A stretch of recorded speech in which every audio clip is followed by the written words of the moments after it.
नमस्कार दोस्तों। Guys, civil services के जो एस्पिरेंट्स हैं, सिविल सर्विसेज एग्जाम्स के जो एस्पिरेंट्स हैं, उनके लिए कॉन्स्टिट्यूशन ऑफ इंडिया को समझना इज एटमोस्ट सब ठीक है, सबसे इंपॉर्टेंट है उनको कॉन्स्टिट्यूशन ऑफ इंडिया को समझना।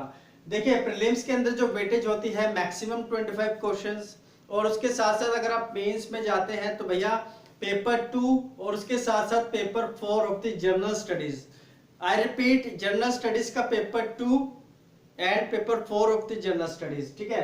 उसकी अंडरस्टैंडिंग के बिना आप क्रैक नहीं कर सकते हैं UPSC civil services exam. Now उसके लिए सबसे पहले आपको जानना पड़ेगा कि व्हाट इज कॉन्स्टिट्यूशन, कि कॉन्स्टिट्यूशन होता क्या है, ठीक है। नाउ व्हाट इज कॉन्स्टिट्यूशन, एक क्वेश्चन निकल के आता है सबसे पहले कि व्हाट इज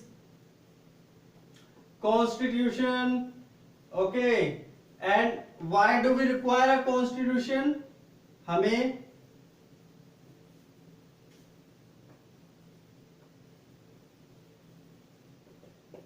कॉन्स्टिट्यूशन की जरूरत क्यों पड़ती है। गाइस देखिए, सबसे पहले आपको ये समझने की जरूरत है कि जब इंडिया का इंडिपेंडेंस हुआ था 1947 में, उससे पहले ही 1 साल पहले ही हमने कॉन्स्टिट्यूशन को बनाने की जो प्रोसेस थी वो स्टार्ट कर दी थी, ठीक है।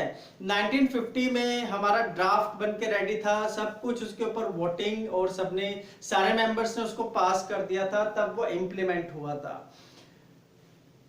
क्या मोटिव था इसके पीछे। गाइस देखिए कि जब ब्रिटिशर्स आए और उससे पहले जो बाहरी आक्रमण करके जो लोग यहाँ पे रहे थे, तो हमें ना तो डेमोक्रेसी के बारे में पता था, ना इलेक्शन के बारे में पता था, ना प्रोपोर्शनल रिप्रेजेंटेशन के बारे में पता था, ना बजट के बारे में पता था, हमें किसी भी चीज के बारे में नहीं पता था। हम ये कह सकते हैं कि हम ऑल एंड ऑल मोनार्की के अंडर रहते थे, लेकिन हमें डेमोक्रेसी का ABCD भी नहीं पता था, राइट।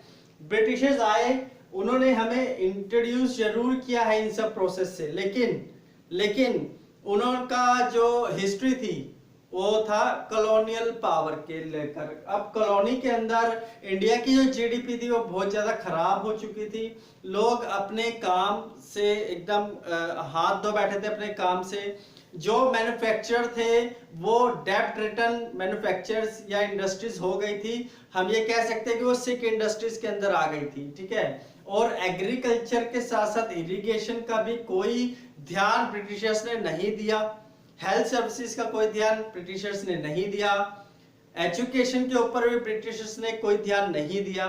तो जब हमें इंडिपेंडेंस मिली तो हमारे फोरफादर्स ने, हमारे जो फ्रीडम स्ट्रगलर्स थे, उन्होंने बोला कि भैया अब इंडिया की जो शक्ल होगी, जो नेचर होगा, वो ऑल एंड ऑल बहुत ही ज्यादा ऑप्ट होना चाहिए, ठीक है। इन फ्यूचर हम किसी की कॉलोनी ना बने, इन फ्यूचर कोई भी सिविल राइट ना हो, इन फ्यूचर कोई भी इंटरनल डिस्टर्बेंसेस ना हो, इन फ्यूचर हम अपनी इकोनॉमी को ग्रो ही करते रहे। ये पॉइंट ऑफ व्यू के साथ हमारे कॉन्स्टिट्यूशन मेकर्स ने हमारा कॉन्स्टिट्यूशन बनाया, ठीक है। अब वाई मतलब व्हाट इज कॉन्स्टिट्यूशन, ठीक है। तो सबसे पहले एक क्वेश्चन निकल के आता है कि भैया, इस क्वेश्चन का आंसर निकल के आता है कॉन्स्टिट्यूशन इज अ बुक। इसको और सिंप्लीफाई कर देते हैं, इट इज अ डॉक्यूमेंट। इसको और ज्यादा सिंप्लीफाई कर देते हैं, इट इज अ गाइडलाइंस। इसको एक बार और सिंप्लीफाई कर देते कि भैया ये मैनुअल है, ठीक है। कोई भी आप साइंटिफिक इक्विपमेंट खरीदते हैं तो उसके बाद मैनुअल आता है ना उसका, सेम वैसे ही कॉन्स्टिट्यूशन एक मैनुअल है, एक डॉक्यूमेंट है, एक बुक है, गाइडलाइंस है। किस चीज के लिए वो गाइडलाइंस चाहिए? To govern our country. हमें अपने देश को रन करने के लिए एक मैनुअल चाहिए, ताकि कोई भी कंफ्यूजन, कोई किसी भी तरीके का लड़ाई झगड़ा राइज ना हो, ठीक है। ये सुनने में बहुत ज्यादा सिंपल लग रहा है, लेकिन अगर आप इसको इन डेप्थ एनालिसिस करेंगे इसका, तो आप समझ जाएंगे कि भैया कॉन्स्टिट्यूशन एक बुक है जिसके अंदर कोई भी जितने भी आपके गवर्नमेंट ऑफिसेज हैं उन सब की इलेक्शन, उसका टेन्योर, और अगर कोई कॉन्स्टिट्यूशन को वायलेट करता है तो उनका इम्पीचमेंट, ठीक है। कितने टाइम के लिए वो ऑफिस के अंदर रहेंगे, इलेक्शन फॉर एग्जांपल होते हैं हर 5 साल के बाद, ठीक है। क्या ड्यूटी रहेगी आपके controller and auditor general of India की, क्या ड्यूटी रहेगी आपके फाइनेंस कमीशन की, ये सब बातें आपकी लिखी हुई है डॉक्यूमेंट के अंदर। इसका मतलब है कि जो कंट्री को रन कर रहे हैं उसके लिए भी एक मैनुअल चाहिए कि भैया उनकी पावर्स क्या है, उनका टेन्योर क्या है, और कॉन्स्टिट्यूशन को वायलेट ना करें, इसके लिए भी कॉन्स्टिट्यूशन के अंदर जगह दे रखी है। इसके साथ साथ गाइस, कॉन्स्टिट्यूशन के अंदर एक रिलेशनशिप को भी डिफाइन किया हुआ है। किस चीज का रिलेशनशिप यहाँ के सिटीजन का किसके साथ, आपकी कंट्री के साथ, ठीक है। अगर आप आर्टिकल 5 to 11 देखेंगे तो सिटीजनशिप आता है, ठीक है। अब 5 to 11 के अंदर सिटीजनशिप के प्रोविजंस दे रखे हैं कि कैसे आप सिटीजनशिप को एक्वायर कर सकते हैं, कौन इंडिया के सिटीजन हैं बाय बर्थ, बाय डिसेंडेंट, कौन कौन यहाँ के सिटीजन हैं, और उन सिटीजन को कौन से राइट हैं। आप फर्दर चलेंगे सब्सिक्वेंटली तो आपको article 12 to 35 fundamental rights which is the soul of our constitution, fundamental rights. अगर आप किसी भी कंट्री को गवर्न कर रहे हैं लेकिन वहां के सिटीजन को अधिकार नहीं दे रहे हैं तो वहां पे डेमोक्रेसी आप रिस्टोर नहीं कर सकते हैं, राइट। अगर आप डेमोक्रेसी रिस्टोर नहीं करेंगे, वन थिंग, अगर आप डेमोक्रेसी का जो मेथड है इलेक्शन, उस इलेक्शन के अंदर प्रोपोर्शनल रिप्रेजेंटेशन नहीं देंगे, वन थिंग, अगर उसके अंदर आप सारी कम्युनिटीज को भी रिप्रेजेंटेशन नहीं देंगे तब भी आप डेमोक्रेसी को रिस्टोर नहीं कर सकते हैं। इसलिए इंडिया के कॉन्स्टिट्यूशन के अंदर फ्रॉम द वेरी बिगिनिंग पहले तो यहाँ पर डिफाइन किया गया कि भैया कंट्री क्या है, कंट्री का नेचर क्या है, उसके बाद सिटीजन कौन है, उस सिटीजनशिप को कैसे आप एक्वायर कर सकते हैं, और उसके साथ साथ ये भी डिफाइन किया कि भैया आप इंडिया की सिटीजनशिप को अगर वायलेट करते हैं तो आप सिटीजनशिप आपसे ले ली जाएगी, ठीक है। आप जब तक आप रिलेशन किसी चीज के साथ नहीं डेवलप करेंगे तो आप कैसे वहां के सिटीजनशिप को एक्वायर कर सकते हैं, बिल्कुल नहीं कर सकते। उन सिटीजनशिप के क्या राइट हैं, फंडामेंटल राइट्स की मैं बात कर रहा हूं, सब्सिक्वेंटली कॉन्स्टिट्यूशन के अंदर प्रोवाइड किया गया है, जिसको कि सोल और the very heart of the constitution भी बोला जाता है, राइट। अब फंडामेंटल राइट्स के बिना आप डेमोक्रेसी रिस्टोर नहीं कर सकते हैं, ठीक है। उन फंडामेंटल राइट्स को अगर आप वायलेट करते हैं तो कौन सी बॉडी को, कौन से इंस्टीट्यूट्स को पावर है कि भैया रिस्टोर करेंगे आप फंडामेंटल राइट्स को, तो supreme court and high court दोनों को पावर दे रखी है कि आप क्या करेंगे। उसके लिए रिट पावर दे रखी है, रिट्स पावर दे रखी है supreme court and high courts को। 5 तरीके की रिट्स है, वो मैं अपनी अपकमिंग वीडियोस में आपके साथ डिफाइन करूंगा, habeas corpus and mandamus, statutory prohibition, वो सब क्या होता है, ठीक है। लेकिन अभी मैं आपको बता रहा हूं कि भैया रिस्टोर कैसे कर सकते हैं। मैं आपको ये भी बता दूं साथ के साथ कि भैया प्रेसिडेंट को गार्जियन बोला जाता है आपके, कस्टोडियन बोला जाता है आपके कॉन्स्टिट्यूशन का, क्योंकि सारे जितने भी ऑफिशियल वर्क है, गवर्नमेंट वर्क है, वो प्रेसिडेंट के नाम पे लिए जाते हैं, ठीक है।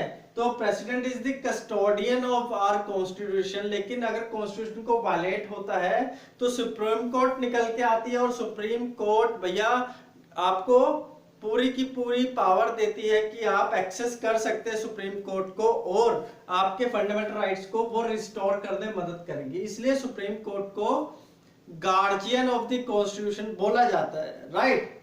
अब आर्टिकल 32 के अंदर सारे के सारे प्रोविजन दे रखे हैं कि कैसे सुप्रीम कोर्ट आपको बचाएगी जब भी आपका वायलेशन होगा कॉन्स्टिट्यूशन का। तो कॉन्स्टिट्यूशन की रिक्वायरमेंट इसलिए पड़ती है कि भैया एक तो जितने गवर्नमेंट ऑफिसेज हैं उसकी अथॉरिटी, उसका टेन्योर और उसका कितना टाइम पीरियड रहेगा, वन थिंग। सेकंड थिंग कि भैया जो वहां के सिटीजनशिप हैं, जो जितने भी वहां के सिटीजन हैं, उनका क्या रिलेशन रहेगा उस कंट्री के साथ।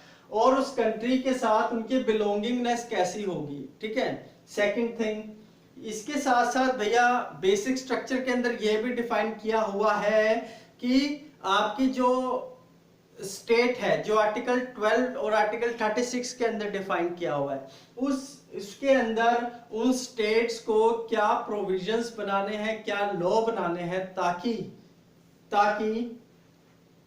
एक अथॉरिटेटिव गवर्नमेंट की जगह एक वेलफेयर स्टेट निकल के सामने आए, ठीक है। हमने अथॉरिटेटिव स्टेट तो बहुत देख लिया। हमने अथॉरिटेटिव स्टेट कब देखा? ब्रिटिशर्स रूल में हमने देखा। ब्रिटिशर्स का जो रूल था वो एक अथॉरिटेटिव स्टेट था, लेकिन हमारे कॉन्स्टिट्यूशन मेकर्स की ये अप्रोच थी कि भैया अब जो भी हमारा कॉन्स्टिट्यूशन बनेगा वो एक वेलफेयर स्टेट हो। वन थिंग, उसके अंदर सारा का सारा जो ब्यौरा है कंट्री को रन करने का वो लिखा हो, वो एक ड्यूली रिटन फॉर्म में हो, ताकि कोई भी कंफ्यूजन अराइज ना हो सके, कोई अनार्की ना हो, कोई सिविल राइट्स के वायलेशन ना हो, कोई भी किसी भी तरीके का लड़ाई झगड़ा ना हो, ठीक है। और कंट्री को एकदम रिपब्लिकन डेमोक्रेटिक वे में चलाया जा सके, जिसके अंदर आपके फंडामेंटल राइट्स भी हो, और जो आपकी स्टेट है, इट मींस जो भी सरकार है आपकी, वो सरकार जो उद्देश्य के लिए बुलाई गई है या बनाई गई है वो अपने उद्देश्य को पूरा करे। फॉर एग्जाम्पल मैं आपको इसके अंदर बता देता हूं कि भैया सरकार को इसलिए बनाया जाता है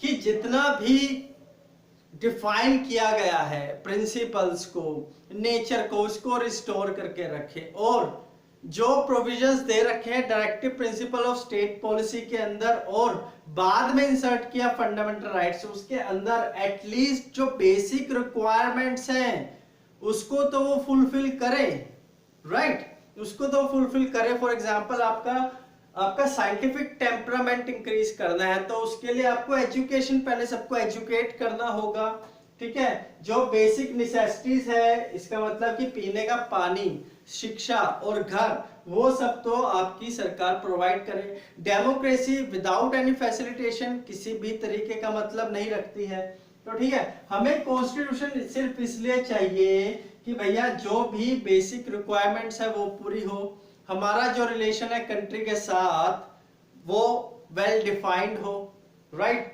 जो भी हम गवर्नमेंट को इलेक्ट कर रहे हैं उसके प्रिंसिपल्स ऑलरेडी प्री सिलेक्टेड हो। मैं आइडियोलॉजी की बात नहीं कर रहा हूं, मैं यहां पर प्रिंसिपल्स की बात कर रहा हूं कि कोई भी सरकार आए उसको बेसिक स्ट्रक्चर के साथ खिलवाड़ नहीं करनी है, राइट।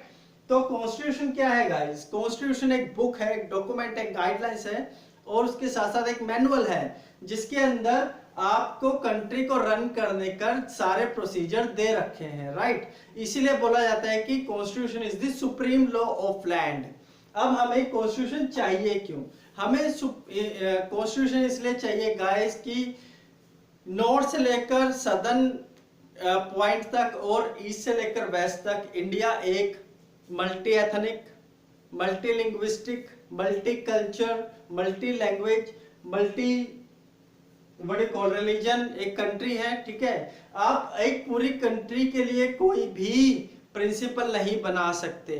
आप फॉर एग्जांपल अगर आप कुछ नॉर्थ के लिए बना रहे हैं तो बिल्कुल भी वो साउथ के लिए एप्ट माना जाएगा या फिर वो साउथ के लिए फिजिबल होगा, ऐसी कोई गारंटी नहीं है।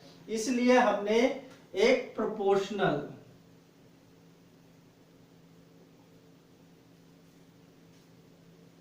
रिप्रेजेंटेशन को हमने एडॉप्ट किया है, ठीक है। प्रोपोर्शनल रिप्रेजेंटेशन का मतलब है गाइस कि अकॉर्डिंग टू द पॉपुलेशन, आप जिस स्टेट से आ रहे हैं उस स्टेट की जितनी पॉपुलेशन होगी उतने ही मेंबर्स वहां से इलेक्ट होके आएंगे और लोकसभा एंड राज्यसभा के अंदर रिप्रेजेंटेशन देंगे। ऐसा नहीं है कि यूपी से अगर 50 लोग आ रहे हैं तो पंजाब से ही 50 आएंगे, सिक्किम से भी 50 आएंगे, गोवा से 50 आएंगे, नहीं। जितनी आपकी पॉपुलेशन है उसका प्रोपोर्शनल ही आपको रिप्रेजेंट करने का मौका दिया जाएगा, ठीक है। ऐसा माना जाता है रफली, दिस इज नॉट फिक्स, लेकिन 10 लाख को एक मेंबर रिप्रेजेंट करेगा, ऐसा एक रफली आइडिया है प्रोपोर्शनल रिप्रेजेंटेशन। ठीक है, इसके साथ साथ गाइस आपको प्रोपोर्शनल रिप्रेजेंटेशन के साथ गाइस आपको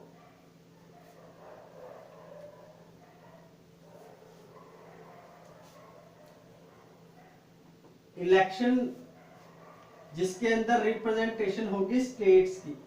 ठीक है, अब स्टेट्स की रिप्रेजेंटेशन होना क्यों जरूरी है गाइस?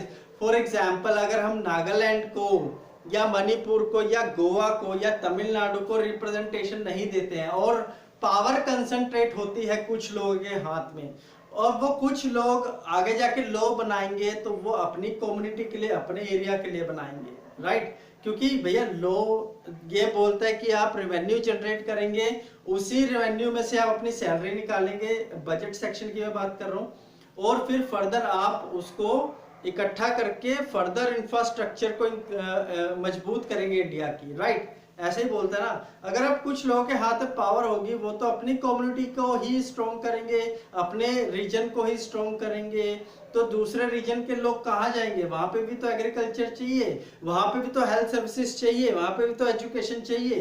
तो वहां पर अगर ये सब चीजें नहीं पहुंचेगी और वहां के लोग कॉन्टिन्यूसली एक इल स्टेट में रहेंगे, है ना, तो उनका ऑपरेशन होता रहेगा, तो वो लोग क्या करेंगे? हथियार उठा लेंगे, तो सिविल जो वॉर है वो होने का एक खतरा रहेगा। इसलिए हर एक स्टेट को रिप्रेजेंटेशन मिलनी चाहिए गवर्नेंस के अंदर, चाहे वो आपका लोकसभा हो चाहे वो राज्यसभा हो। तो लॉ बनाने के अंदर हर एक स्टेट की रिप्रेजेंटेशन होती है। अब कॉन्स्टिट्यूशन की अगर हम बात करें तो गाइस ब्रिटिशर्स काल के अंदर बहुत सी ऐसी चीजें हैं जिनके साथ मैनिपुलेशन हुई, चाहे वो इरिगेशन हो, चाहे वो एग्रीकल्चर हो, चाहे वो आपका रिवेन्यू हो, चाहे वो आपका हेल्थ सेक्टर हो, चाहे वो आपका एजुकेशन हो, है। इन सब के साथ बहुत से इल ट्रीटमेंट हुई और धीरे धीरे जब ब्रिटिशर्स यहाँ से गए, यहाँ से वॉक आउट कर गए, यहाँ से वो कंट्री को इंडियंस के हाथ में छोड़ के चले गए, उसके बाद से अब तक उतनी स्पीड पे काम नहीं हुआ है जितना होना चाहिए था, राइट? उतनी स्पीड पे नहीं हुआ है। लेकिन आप ये मान के चलिए कि सिविल राइट नहीं हुआ है, ये हमें बहुत अच्छी तरह से मालूम है, सिविल राइट नहीं हुआ है, और सभी स्टेट्स ने रिस्पेक्ट करी है आपके कॉन्स्टिट्यूशन की। ठीक है, अब फॉर एग्जाम्पल आप एक ब्रिज से जा रहे हैं और उस वहां पर अचानक से बहुत तेज हवाएं आने लगे, अगर वहां पर फ्लेक्सिबिलिटी नहीं होगी तो क्या होगा गाइस? ब्रिज गिर जाएगा। इसीलिए उस ब्रिज को फ्लेक्सिबल होना बहुत जरूरी है ताकि वो झटके सहन कर सके। ठीक है, और गाइस इसी के साथ साथ बदलाव जो है वो भी आपके नेचर का एक नियम है, बदलाव नेचर के अंदर होता ही होता है। तो जैसे कि ये दो चीजों को अगर हम अपने कॉन्स्टिट्यूशन और अपनी कंट्री के साथ रखेंगे तो आपको पूरा का पूरा कॉन्सेप्ट क्लियर हो जाएगा। वन थिंग कि हमारी कंट्री के अंदर चेंजेस तो होंगे, ऐसा नहीं है कि भैया आज के 50 साल बाद भी हम इसी स्टेट में रहेंगे, इसी आइडियोलॉजी में रहेंगे, यहाँ के जो यूथ है वो आने वाले जो यूथ है वो उन्हीं बातों को मानेगा जो आज से 50 साल पहले थी, ऐसा नहीं है। इसलिए हमने अपने कॉन्स्टिट्यूशन को फ्लेक्सिबल रखा है, रिजिड नहीं रखा है, ताकि जो आने वाले शौक हैं, ठीक है, या फिर जो आने वाले चेंजेस हैं उसके लिए हम we are ready, we are future ready. Okay, now constitution एक तो भैया यहाँ पे प्रोपोर्शनल रिप्रेजेंटेशन है, यहाँ पर कोई सिविल राइट ना हो, इसके लिए हमें एक कॉन्स्टिट्यूशन वेल डिफाइंड गाइडलाइंस की जरूरत है। उसके साथ साथ गाइस जो हमारे सिटीजन हैं, जितने भी लोग यहाँ पे रह रहे हैं, उन सबको आजादी मिलनी चाहिए। कौन सी आजादी? वो आजादी गाइस जो उनके लिए जरूरी है, जो उनकी पर्सनैलिटी डेवलपमेंट के लिए जरूरी है, वो आजादी तो मिलनी ही चाहिए। ठीक है, उनको सोशल जस्टिस मिलना चाहिए, उनको पॉलिटिकल रिप्रेजेंटेशन मिलना चाहिए, उनको कल्चरल राइट्स मिलने चाहिए, उनको एजुकेशनल राइट्स मिलने चाहिए, और इसके साथ साथ अगर वायलेट होता है हमारे कॉन्स्टिट्यूशन का तो गाइस उसकी भी हमें प्रोटेक्शन मिलनी चाहिए। ठीक है, इन्हीं सभी गाइडलाइंस को देखते हुए हमारे जो कॉन्स्टिट्यूशन मेकर्स थे उन्होंने ऑलरेडी प्रोवाइड कर रखा है इन सब चीजों को। ठीक है, इसके साथ साथ गाइस प्रियम्बल हमारे कॉन्स्टिट्यूशन का एक हिस्सा है, ठीक है। केशवनंद भारती केस का आप रेफरेंस लेंगे यहाँ पर। नाउ व्हाट प्रियम्बल सेज कि आपकी फिलॉसफी क्या होनी चाहिए, एक कंट्री की, हमारी कंट्री क्या फिलॉसफी है, उस फिलॉसफी के क्या ऑब्जेक्टिव्स हैं, ठीक है। इन सभी चीजों के लिए प्रियम्बल को हमने as a part of constitution माना है। एक बार चेंज हो चुका है प्रियम्बल 1976 में, उसको उसके अंदर हमने सोशलिस्ट और आपका सेकुलर वर्ड और उसके साथ साथ इंटीग्रिटी इंक्लूड कर दिया है। उससे पहले प्रियम्बल को कॉन्स्टिट्यूशन का पार्ट नहीं माना जाता था, राइट। चलिए उसको मैं धीरे धीरे आपके साथ डिस्कस करूंगा guys. Now constitution of India, constitution of India क्या है? एक बुक है, एक डॉक्यूमेंट है, एक गाइडलाइंस है, एक मैनुअल है, जिसके अंदर हमारे कंट्री को गवर्न करने का बहुत अच्छे से वेल डिफाइंड तरीके से उसके अंदर लिखा हुआ है। नाउ हमें जरूरत क्यों पड़ती है कॉन्स्टिट्यूशन की? हमें जो हमारी कंट्री का नेचर है, मल्टी लैंग्वेज, यहाँ पर बहुत तरीके की भाषाएं बोली जाती है, बहुत तरीके का कल्चर है, ठीक है, बहुत से रिलीजन है, उन सभी को सेटिस्फाई करने के लिए हमें यहाँ पर एक कॉन्स्टिट्यूशन, एक ऐसी गाइडलाइंस चाहिए जो सभी को सेटिस्फाई कर सके, ठीक है। और इसके साथ साथ जो आपका रिलेशन डिफाइन करता है, हमारी मातृभूमि के साथ हमारा जो रिलेशन है वो डिफाइन करता है कि हम यहाँ के नागरिक कैसे हैं, उस सभी चीजों के लिए हमें कॉन्स्टिट्यूशन की जरूरत पड़ती है गाइस, राइट। अगर आप इस अंडरस्टैंडिंग के साथ चलेंगे, एक बार आप फिलोसफी डेवलप कर लेंगे अपनी, जो कि पेपर 2 ऑफ मेंस, गाइस मैं आपको साथ साथ बता दूं कि आपका जो ऑब्जेक्टिव है वो यही होना चाहिए कि आपको एग्जाम गो थ्रू करना है, दैट्स इट, ओके। अब कॉन्स्टिट्यूशन जो आता है जनरल स्टडीज के पेपर 2 में, और उसके साथ साथ आपकी परसेप्शन, आपका आउटलुक, आपकी ओरिएंटेशन और आपकी आइडियोलॉजी, आपका एटीट्यूड, ये सब कुछ चेक किया जाएगा paper 4 of the general studies, paper 4 of the general studies, okay. इसके लिए आपको उस तरीकों से चलना पड़ेगा जो कि रिक्वायर्ड है, जो यूपीएससी सुनना चाहता है, ठीक है। यूपीएससी वही सुनना चाहता है जो गवर्नेंस के लिए अच्छा होगा, ठीक है। तो आपने अपने माइंड की जो ग्रोथ है उस तरीके से करनी है जिससे कि सबका भला हो, ठीक है। एनार्की बिल्कुल नहीं होनी चाहिए, ठीक है। और न्यूट्रलिटी, एनोनिमिटी, ये सब प्रिंसिपल्स अगर आप एडॉप्ट करके चलेंगे तो मैं कह सकता हूं कि आपका सिलेक्शन पक्का है, ठीक है, आपका सिलेक्शन पक्का है। अगर आप किसी भी काम को करें कि भैया मेरा नाम हो, तो आप सिविल सर्वेंट नहीं है, क्लियर। सिविल सर्विसेज में भैया एक तो न्यूट्रलिटी, सरकार जिस मर्जी की हो, आपने जिस तरीके से काम करना है अपने ऑफिस में आप वैसे ही करेंगे, ठीक है। Second thing